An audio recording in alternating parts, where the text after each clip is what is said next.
What if marriage was never about love, but about power, survival, and control? Throughout history, legally recognized unions with inanimate objects were not acts of obsession, but calculated tools of statecraft, religious authority, and legal strategy. Emperors, doges, queens, and saints transformed stones, seas, rings, coffins, and swords into spouses capable of carrying divine or political legitimacy. These ritualized marriages blurred the boundary between person and object, turning symbolism into law. In this video, we explore 7 historical figures who legally married inanimate objects and uncover why these unions shaped empires rather than breaking minds. At number 1, we begin with Emperor Elagabalus and the Black Stone of Emesa, one of the most extreme and controversial examples of a historical figure legally and ritually marrying an inanimate object. Marcus Aurelius Antoninus, remembered by history as Elagabalus, ruled the Roman Empire from the year 218 to 222 AD and belonged to the Severan dynasty with strong Syrian roots. When he arrived in Rome, he did not come only as emperor, but also as the high priest of the Syrian sun god El-Gabal, bringing with him a sacred black conical meteorite known as a beetle, believed to be the living embodiment of the god himself. Elagabalus made it his central mission to elevate this black stone above Jupiter Optimus Maximus, the traditional head of the Roman pantheon, using marriage as a political and religious weapon. In the year 220 AD, he staged a celestial wedding between the black stone and the Roman goddess Minerva, forcibly removing her ancient statue from the Temple of Vesta and relocating it to the Elagabalium on the Palatine Hill. This act symbolized a divine union meant to bind Roman authority to the Syrian sun god, but after intense backlash, Elagabalus divorced Minerva from the stone and instead married it to the Carthaginian moon goddess Calestis, also called Urania. He claimed this new union balanced solar and lunar forces to guarantee fertility and cosmic stability for the empire. These marriages were conducted with immense ceremony, including the emperor running backward before the chariot carrying the meteorite, so he would never turn his back on his divine spouse. Elagabalus treated the black stone as a living ruler, housing it in a palace-like temple where daily animal sacrifices were performed at dawn and Roman senators were forced to attend as courtiers. His own marriage to the Vestal Virgin Aquilia Severa mirrored the divine union, with Elagabalus claiming their marriage would produce godlike children, a statement that horrified Rome's elite. This blurring of boundaries between deity, object, and emperor ultimately alienated the Praetorian Guard and led to his assassination in 222 AD. Although ancient writers like Cassius Dio portrayed him as degenerate, modern interpretations suggest Elagabalus was attempting a radical reorganization of Roman religion and power around a tangible divine presence, making his legal treatment of a meteorite as a marital partner unique in imperial history.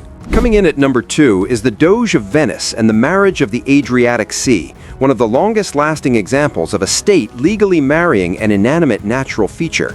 Known as the Sposalizio del Mare, or Marriage of the Sea, this ritual began around the year 1000 AD under Doge Pietro II, or Ciolo, after Venice secured control over Dalmatia.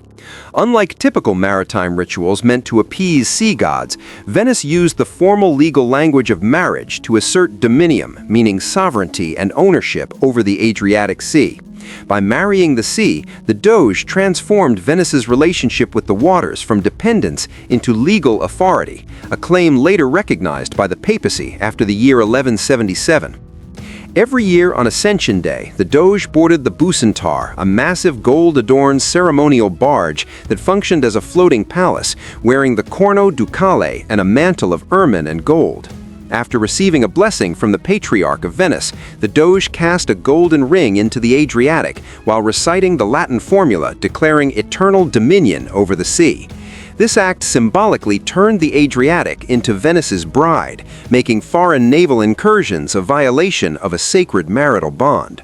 The ritual had real political consequences, as Venice used it to justify taxing foreign ships and controlling trade routes to the east. The Bucentaur itself was an engineering marvel, about 35 meters long and decorated with sculptures of justice, though its shallow design made the ceremony dangerous in rough winds, a risk famously noted by Giacomo Casanova. Despite these dangers, the ceremony continued for over 6 centuries, evolving into a major public festival and marking the start of Venice's theatrical season. Even after Napoleon ended the Venetian Republic in 1797, the symbolic power of this marriage endured, leading to its revival in 1965 as a cultural reenactment. The marriage of the sea remains a powerful historical example of how marriage to an inanimate object was used to define political identity and maritime dominance. Landing at number 3 is Gudea of Lagash and his sacred marriage to the goddess Bao, a deeply ritualized union between a ruler and a cult statue in ancient Mesopotamia. Gudea ruled the city-state of Lagash during the Neo-Sumerian period from approximately 2144 to 2124 BC, presiding over a golden age of temple building and religious reform. In Mesopotamian belief, the hieros gamos, or sacred marriage, ensured fertility, cosmic balance, and social justice, and often involved a king uniting with a deity through a living cult statue. The Gudea cylinders, massive clay inscriptions discovered in Girsu, describe how the god Ningirsu commanded Gudea in a dream to build the Aninu temple and prepare bedchambers for Ningirsu and his consort, the goddess Bao. These texts suggest that Gudea personally prepared the secret bed and participated in the ritual not merely as a servant, but as a chosen partner of the goddess.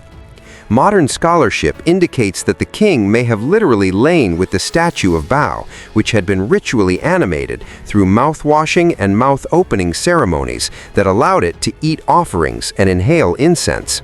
To the Sumerians, statues of gods were not crafted objects, but living beings, described using the verb meaning to give birth rather than the verb for construction.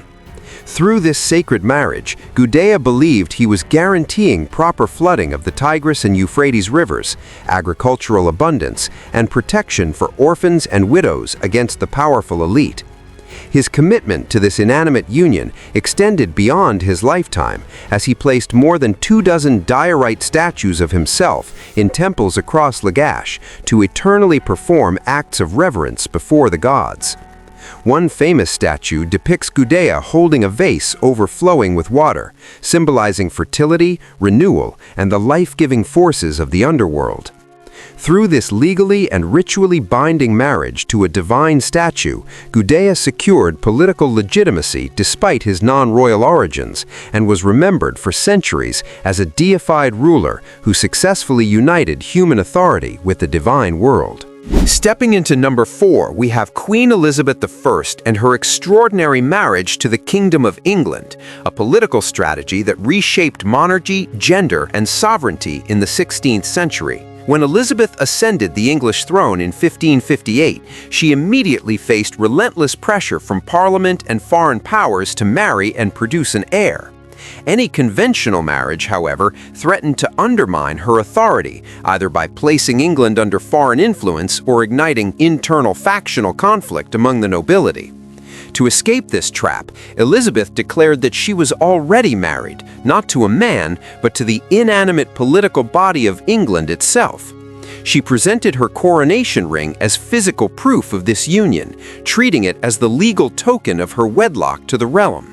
In her first address to Parliament in 1559, she famously displayed the ring and declared that the Kingdom of England was her husband and that the ring was the pledge of this marriage.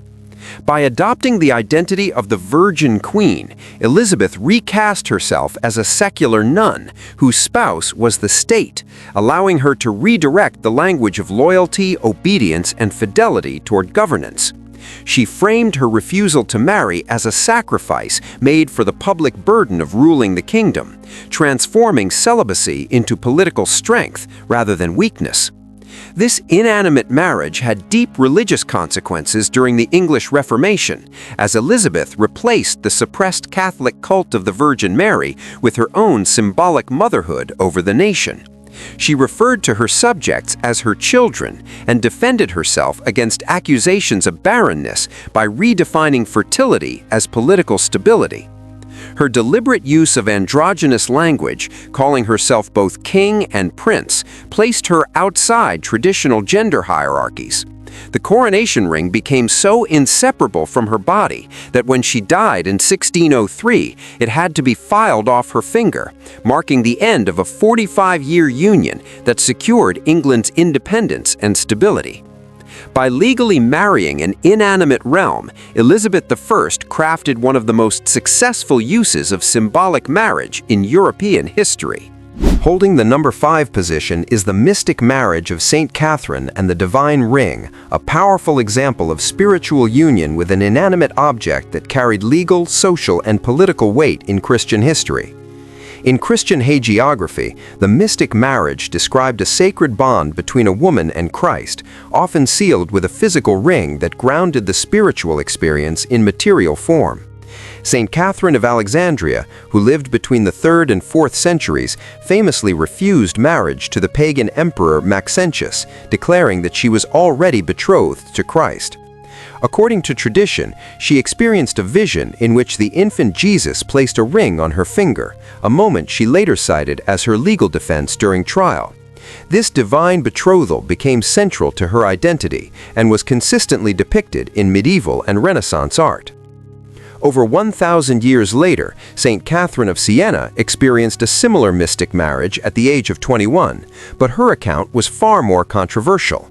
While her biographer, Raymond of Capua, described the ring as gold and jeweled, Catherine herself wrote that the ring was formed from Christ's own flesh, identified as the holy prepuce.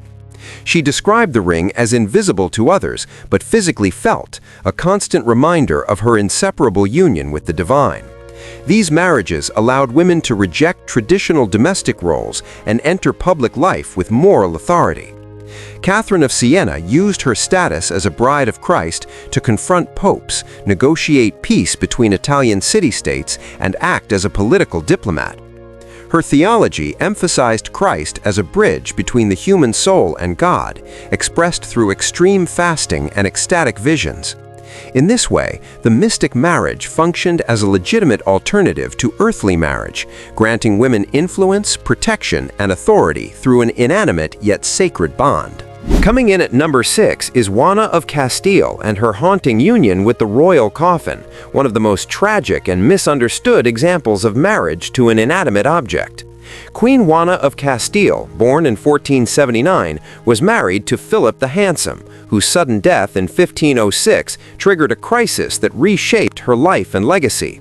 Refusing to release his body, Juana traveled across Castile for 8 months, accompanied by his lead-lined coffin, often opening it to kiss and embrace his remains.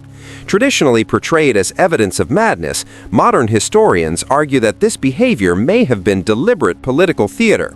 By refusing to bury her husband, Juana preserved her legal identity as queen and blocked efforts by her father, Ferdinand of Aragon, and later her son, Charles V, to remove her from power. She traveled only at night and forbade other women from approaching the coffin, turning it into a sacred object that embodied her marital bond. This inanimate union allowed her to avoid forced remarriage, which would have stripped her of autonomy and authority. Although confined to the castle of Tordesillas in 1507, Juana retained the title of Queen of Castile until her death in 1555.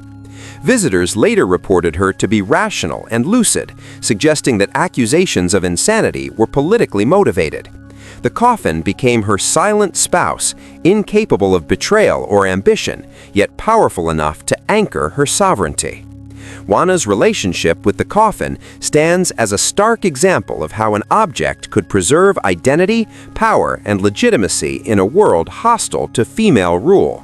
Closing the list at number 7 are the sword marriages of the Maratha dynasty, a legal and ritual tradition that treated weapons as marital partners to resolve issues of caste, legitimacy, and succession. Known as Kati Kalyanam, or sword marriage, this practice emerged in the Maratha kingdoms of Tanjore and Gwalior as a solution for rulers who wished to legitimize heirs without elevating certain women to the rank of queen consort. In these ceremonies, a bride would marry a sword or dagger that symbolized the king's authority, martial spirit, and protection. Legal records from the 19th and early 20th centuries, including cases heard in the Madras High Court, document the recognition of these unions under local law. Maharaja Shivaji of Tanjore, who died in 1855, left behind 16 queens and 60 women in his seraglio, 40 of whom were formally designated as sword wives. During the ritual, the sword was tied to the bride's garments, marking it as her husband and granting her children inheritance rights comparable to royal heirs. British colonial courts struggled to classify these marriages, but locally they were treated as binding contracts. The practice also intersected with the Devadasi system, where girls were married to deities through rituals resembling dagger weddings, binding them to temple service. In both royal and religious contexts, the sword functioned as a legal person capable of entering contracts and sustaining households. To the Marathas, the sword was not merely metal, but a living proxy for kingship. These inanimate marriages reveal how law, ritual, and symbolism allowed objects to assume human roles, ensuring continuity, legitimacy, and social order within a rigid hierarchical system.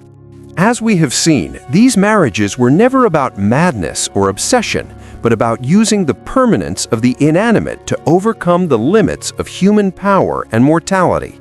From sacred stones and sovereign seas to swords and coffins, these objects became legal and divine partners that protected authority, legitimacy, and legacy in a fragile world.